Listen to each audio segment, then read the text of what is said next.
Welcome to Stories After Midnight. Today we're going to be reading My Adoptive Family Has Been Great Growing Up, but I Swear They're Hiding Something.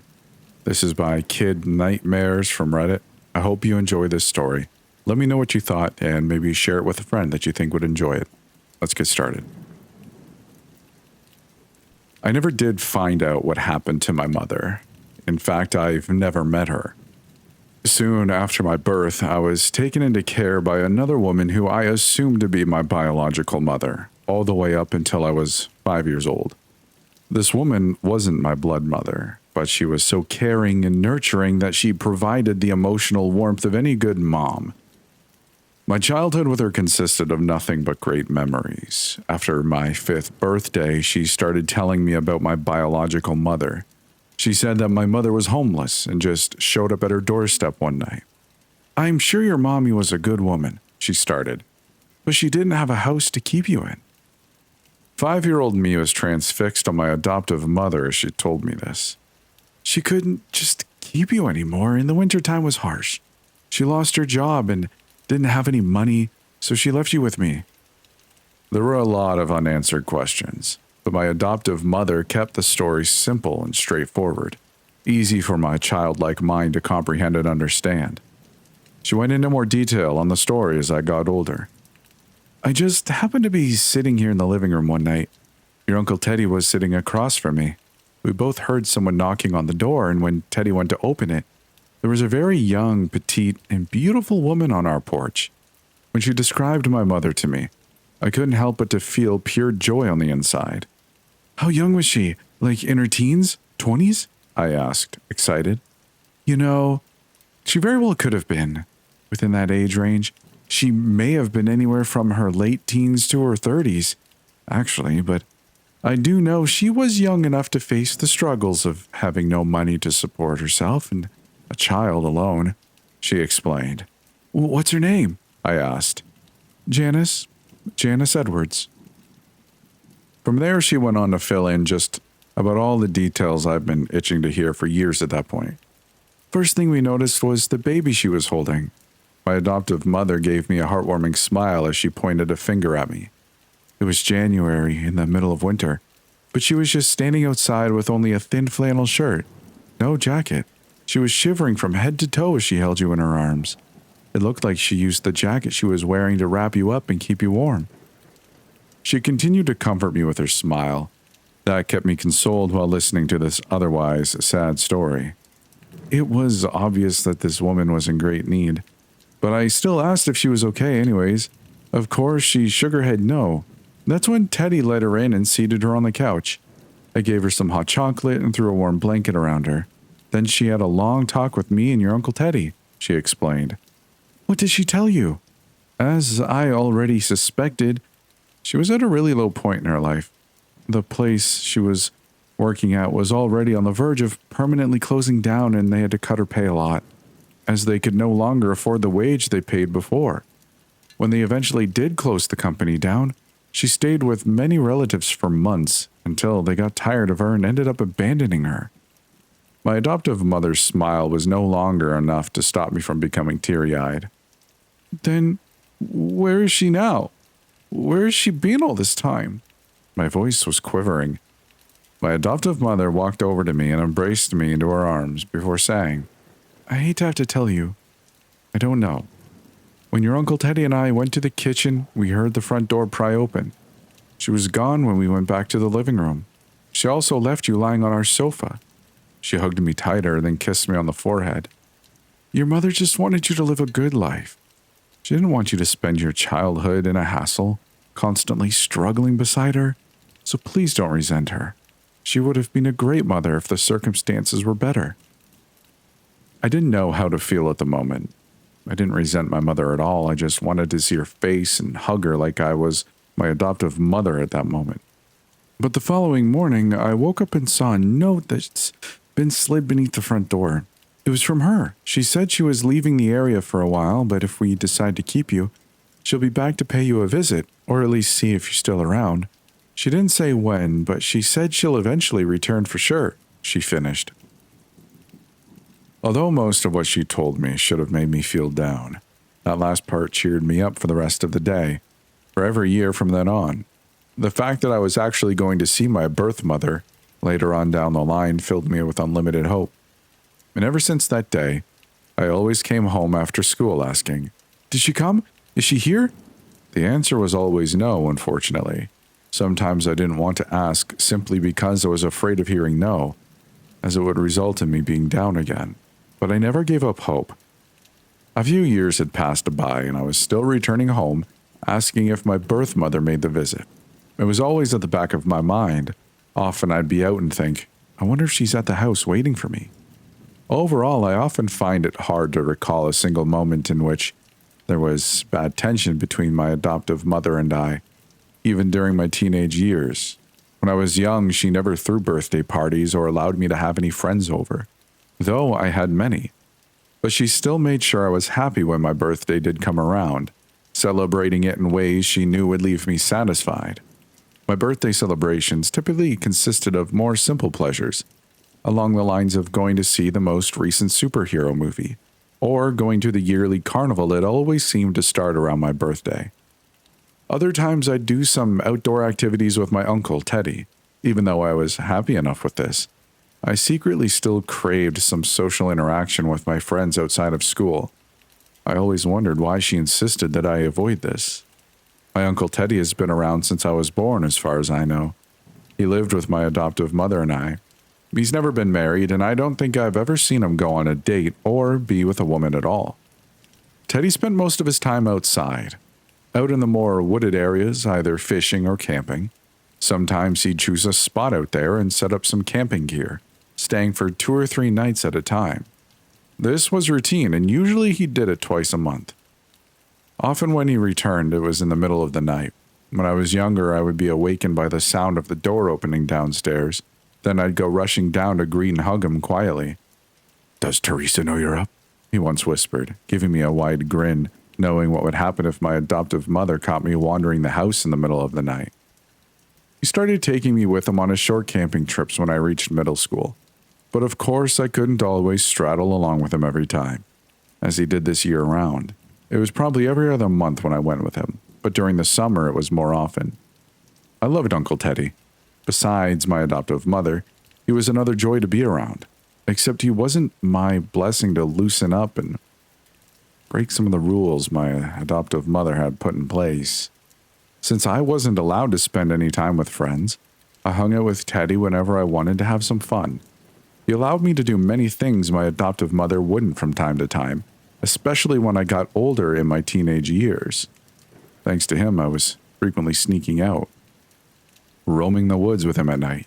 Usually he started a fire for us to sit around and then we'd just chill and enjoy the stars. It was during one of these times when he gave me my first beer at 16. As he chugged a can of beer down, he picked up the 6-pack and handed them to me. Confused, I gave him a "what am I supposed to do with this" look. He grinned. "Come on, I don't have anything else for us to drink anyways," he said. I glanced at the beers in my hand, then back at him again before popping one of the cans open.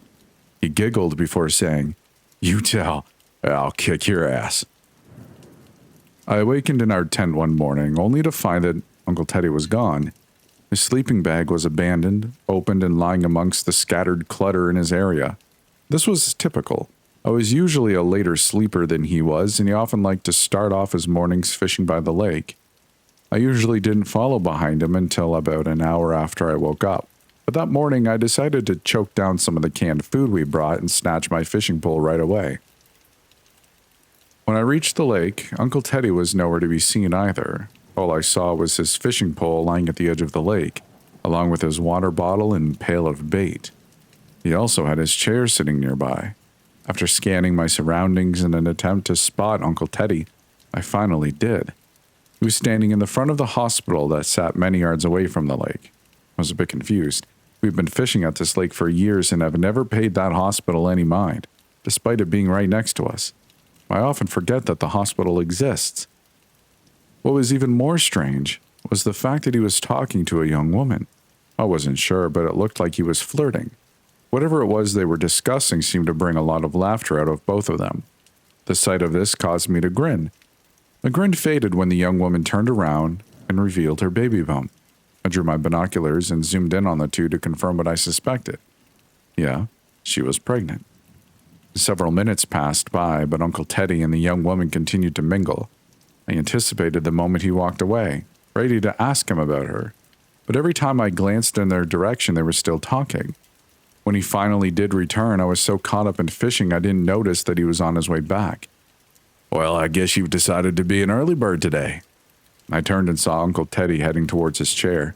He picked up his fishing pole and began attaching his bait to the hook. "Who's the chick?" I asked, that same grin from before spreading across my face. There was a pause. I slowly turned my head to face him, only to find him giving me a cold stare. "Now don't get any funny ideas. It's just someone I saw that needed help," Uncle Teddy explained. "When did you see her?" He threw his fishing line out into the water before saying, "It was a couple months ago. I was out here by myself only one weekend, and I just so happened to see a woman reaching towards the ground for something. I used my binoculars to get a closer look. It looked like she dropped her purse, along with a few other bags, but she couldn't reach down and grab them because she's pregnant." He reeled in his line. "So I ran over and helped her. I picked up her things and walked her to her car. She thanked me and then asked where I came from because she knew I wasn't in the parking lot at first. I told her that I've been coming out here for a few years to fish and camp. And from there we started talking about one thing after another. We've been talking ever since. Every time I see her walk out of the building, I run over to chat with her." Uncle Teddy finished. My grin turned into a full smile. "You've been talking to her for months?" I said.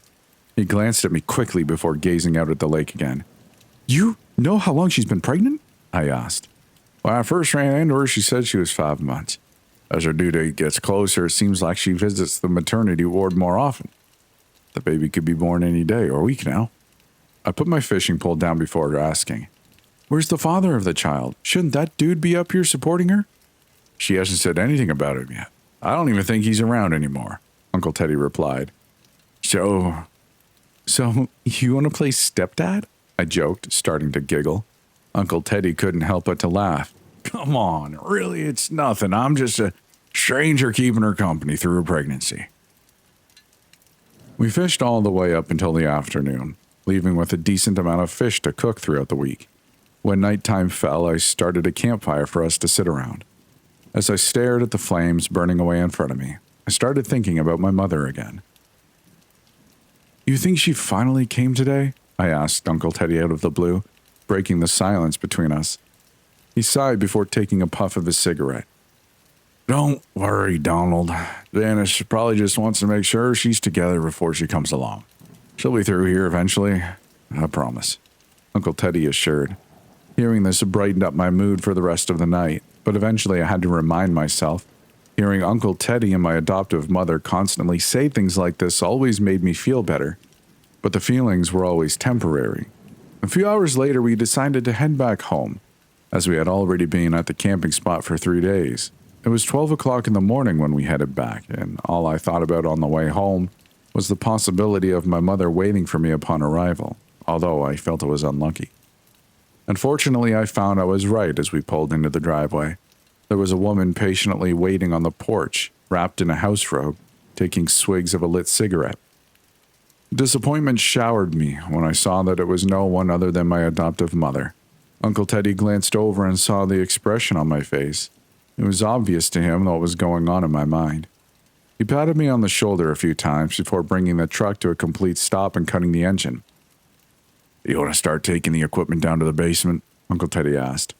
I hopped out of the passenger side without answering and grabbed our fishing poles from the back, along with our bags and a few other things.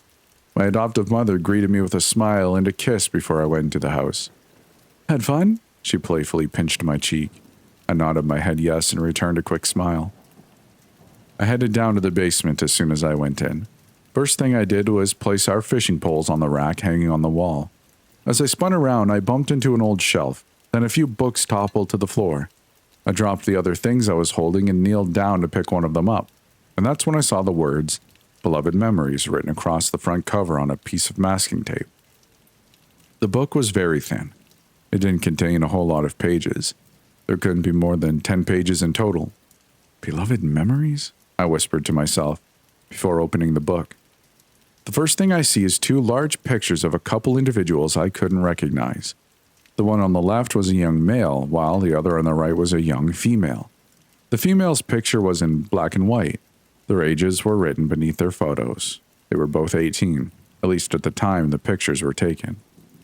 I flipped to the next page and saw several smaller pictures of children that were much younger. It took a second for me to notice that all the pictures on the page were of the same child, a little boy. Some were just standard elementary school pictures, while others were pictures of him playing outside or doing other random tasks. I saw a photo of him in a birthday hat blowing out a candle on a cake. There didn't appear to be any other children in the picture. Then I saw another photo of this mystery male child holding a marshmallow over a campfire.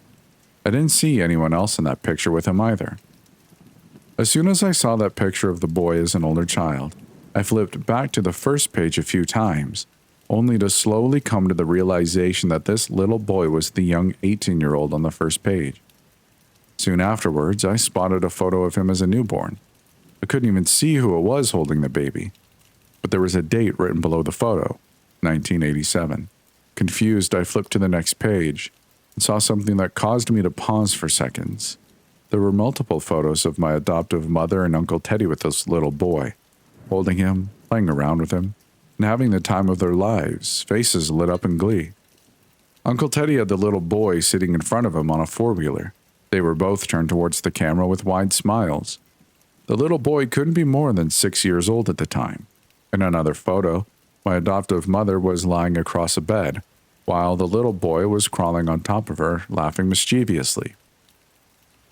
I flipped to the next page. There were photos of a little girl now. All of hers were similar to the young boys. Lots of elementary school photos, along with baby pictures and child silliness. These pictures were also in black and white. I flipped back to the first page again only to discover that, of course, the little girl turned out to be the young female I saw when first opening the book. Some of the dates labeled below her pictures were anywhere from the late 60s to the early 70s. What had me confused the most was the background of these photos. The surroundings didn't look familiar to me at all. It looked like this all took place in a different house, maybe even a different city and state. This was odd to me because my adoptive mother always told me that they lived in this house all their lives. Also, they've never mentioned any other children besides me. What was up with this?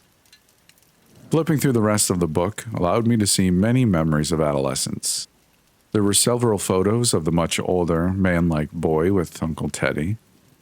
There were many photos of them around a campfire, laughing and enjoying themselves. I saw a picture of the boy standing in the woods with a shotgun, holding it across his chest. My guess was that Uncle Teddy was behind the camera.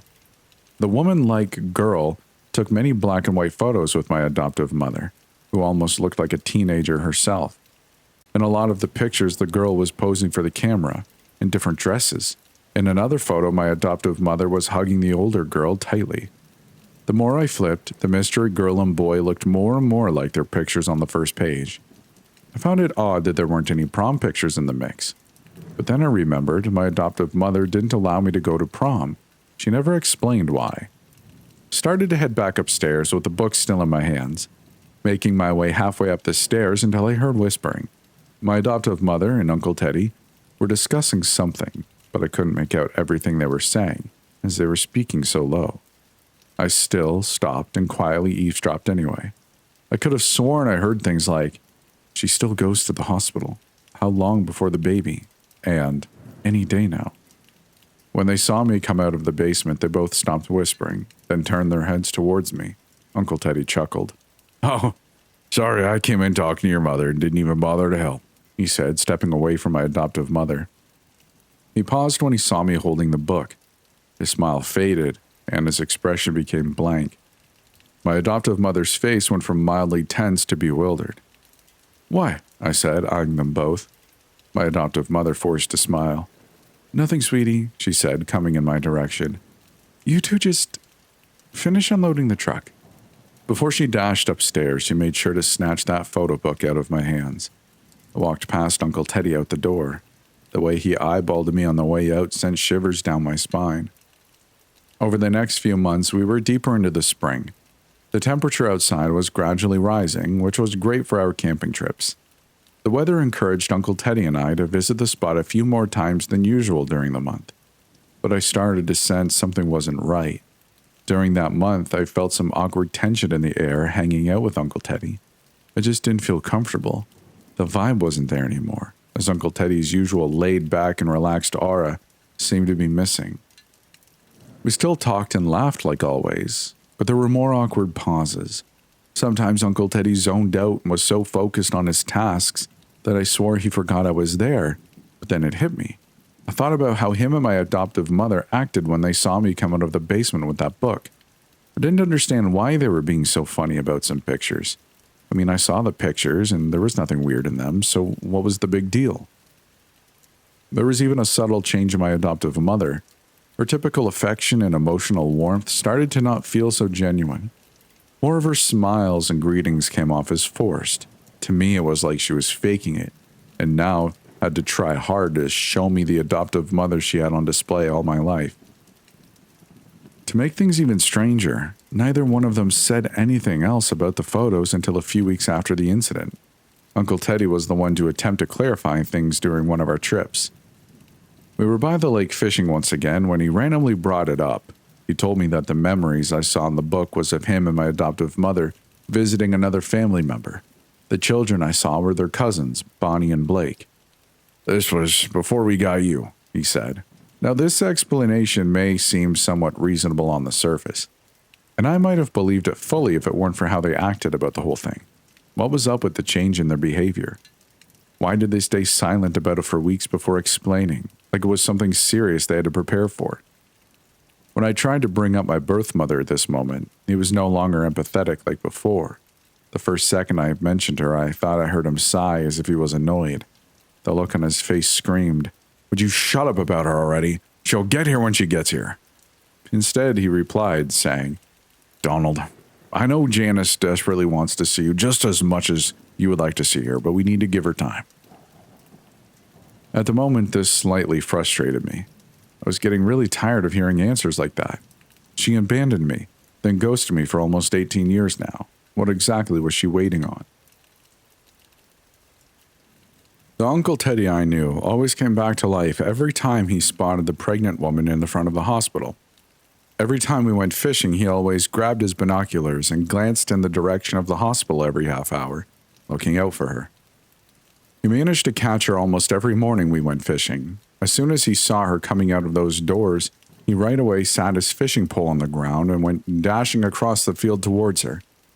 I'd always grab my binoculars and zoom in on the two of them as soon as Uncle Teddy reached her.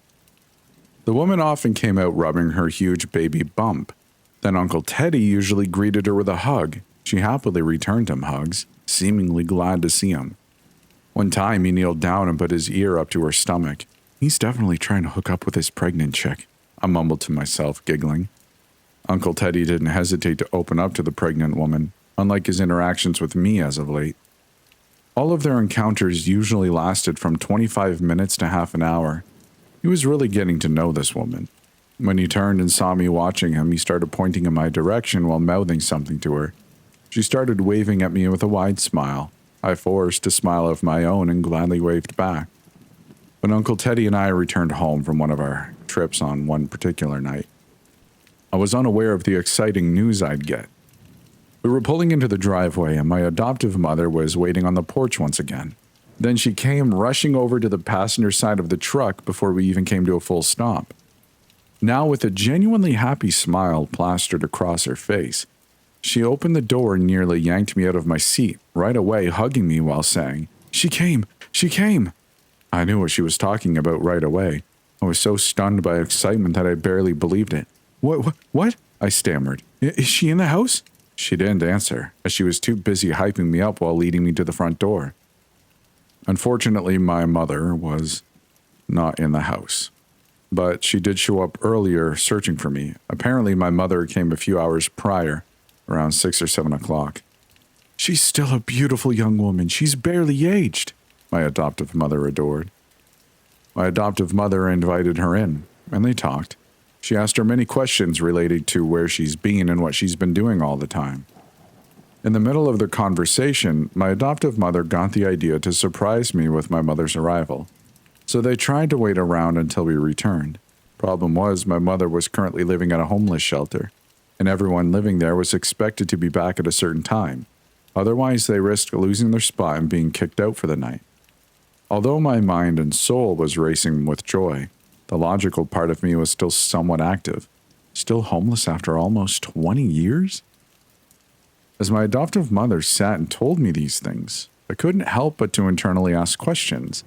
At the same time, I didn't want to risk ruining an exciting moment such as this one, or seeming less excited than I really was.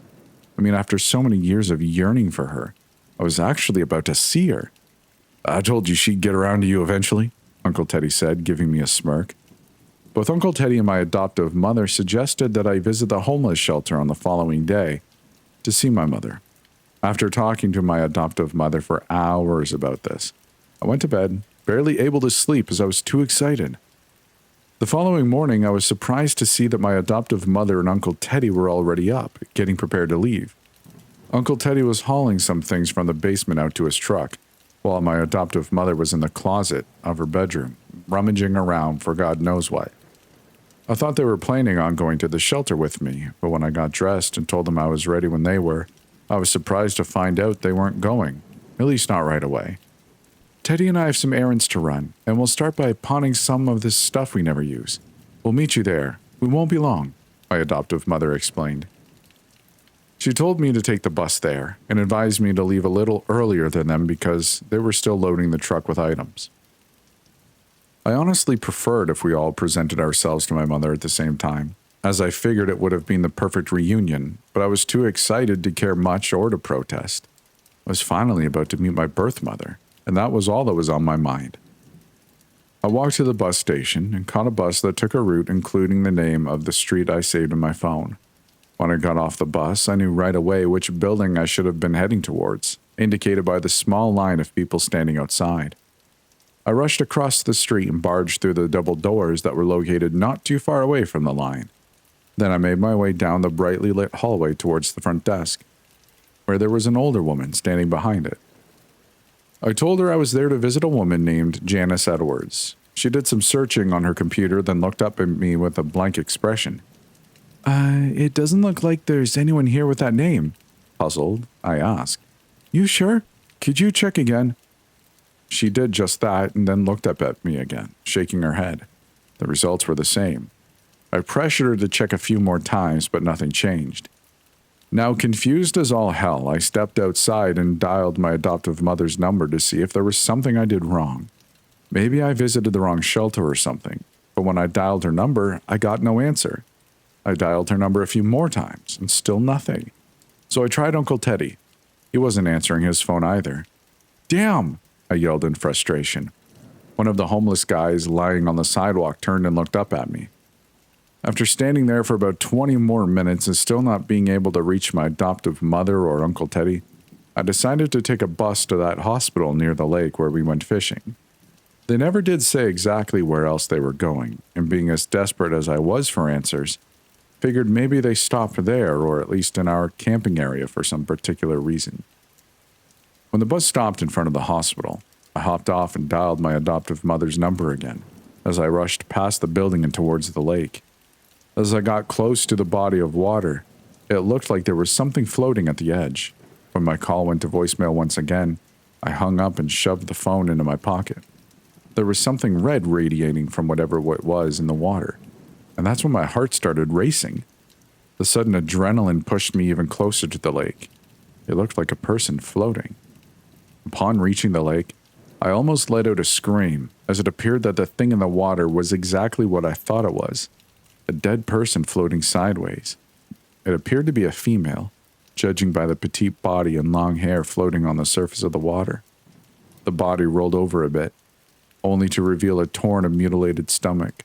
This young woman's stomach had been split wide open, allowing many blood vessels and reproductive organs to sprawl amidst the murky red cloud enveloping her body. When I thought I saw an umbilical cord floating amongst the bloody cloud, I realized that this woman had been pregnant. Someone took her baby. I saw her face and thought that this woman looked familiar. As soon as I realized who it was, my canceled scream came to resurface. I drew my cell phone and dialed 911 while running back towards the hospital. I caught everyone's attention the second I ran into the hospital, yelling into my phone, giving the dispatcher on the other end all the details I could gather. The woman behind the desk came running towards me right away, assuming I was hurt and in need of care. Her expression of panic turned to pure fear when I told them what was floating in the lake outside. I heard a few people in the waiting room become alarmed. Then several nurses from the maternity ward came flooding into the area soon afterwards. They all listened to me describe the woman floating in the lake, and within seconds many of them were able to create a mental picture. Lisa! That name quickly made its way through the small group of nurses. Many of them started sobbing when I told them the baby was torn from her. It was the pregnant woman Uncle Teddy had mingled with for months. According to some of the nurses, her due date was very close, likely weeks away. The fact that she was so close to giving birth after many months of anticipation made this situation much more devastating. The police arrived in no time. As soon as they came, I directed them to the body and ran back into the building. I couldn't lay eyes on that scene again. After having some words with the hospital staff, I was taken back to the police station for questioning. They asked me where my parents were. I told them my guardian was my adoptive mother and that my uncle lived with us. I let them know that I didn't know where they were, as I had constantly been trying to reach them with no luck. One of the detectives dialed my adoptive mother's number. Then he tried reaching Uncle Teddy. Neither one of them answered, even after calling several times. Where did both of you go? I thought.